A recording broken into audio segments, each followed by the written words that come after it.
Hello everyone, আসসালামু আলাইকুম। Welcome back to my channel. চলে এলাম আপনাদের মাঝে নতুন আরেকটি ভিডিও নিয়ে। আজকে আমি আপনাদের দেখাবো কিভাবে ফ্রেঞ্চ ফ্রাই তৈরি করতে হয়। প্রথমে ফ্রেঞ্চ ফ্রাই তৈরির জন্য আমি 4টা আলু নিয়েছি। আপনারা চাইলে আলু কম বেশি করে নিতে পারেন। এখন আলুগুলোর খোসা ছাড়িয়ে নিচ্ছি। ফ্রেঞ্চ ফ্রাই অনেকভাবে তৈরি করা যায়, আমি একদম সহজভাবে তৈরি করে দেখাবো। এতে খুব বেশি উপকরণ লাগবে না। আলুগুলোর খোসা ছাড়ানো হয়ে গেছে, এবার আলুগুলো কেটে নিতে হবে। দেখুন, আমি ঠিক এইভাবে সব আলু কেটে নিয়েছি। ফ্রেঞ্চ ফ্রাই তৈরির জন্য আলুগুলো ঠিক এইভাবে কেটে নিতে হবে। এখন কেটে নেওয়া আলুগুলো পানি দিয়ে খুব ভালো করে ধুয়ে নিতে হবে। আলুগুলো ভালো করে ধুয়ে নিয়েছি, এবার আলুগুলো সিদ্ধ করে নেওয়ার পালা। এই জন্য কড়াইতে পর্যাপ্ত পরিমাণে পানি দিয়েছি। এর মধ্যে কেটে রাখা আলুর পিচগুলো দিয়ে দিচ্ছি। এখন স্বাদ মতো লবণ দিয়ে আলুগুলোকে ভালো করে সিদ্ধ করে নিব। আলুগুলো আমি 2 মিনিট মতো সিদ্ধ করে নিব,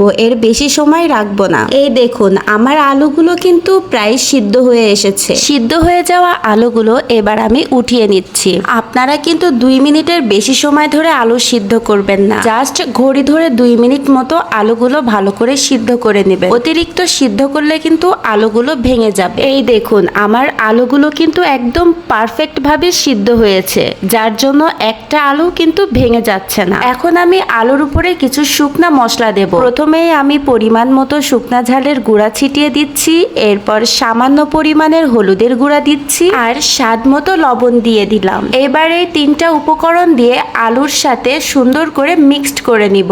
এটা কিন্তু আমি খুবই আলতো ভাবে মিশিয়ে নিব, কারণ আলুটা যদি আমি খুব তাড়াহুড়া করে মেশাতে যাই এটা অনেক সময় ভেঙে যাবে। আপনারাও মেশানোর সময় খুব আলতো ভাবে এটাকে সুন্দর করে মিশিয়ে নিবেন। এবার একটা কড়াইতে পর্যাপ্ত পরিমাণে তেল নিয়ে তেলটা ভালো করে গরম করে নিব। এখন আমি এই গরম তেলের ভিতরে আলুগুলো দিয়ে দিচ্ছি। আলুগুলো একটু বেশিক্ষণ সময় নিয়ে মুচমুচে করে ভেজে নিতে হবে। বাসায় কিন্তু আপনারা অবশ্যই এটা ট্রাই করবেন। আর আমি যে উপকরণগুলো দিয়ে করেছি এই উপকরণগুলো কিন্তু সচরাচর সবার বাসাতেই থাকে। ঠিক একইভাবে আমি বাকি আলুগুলো সুন্দর করে ভেজে নিয়েছি।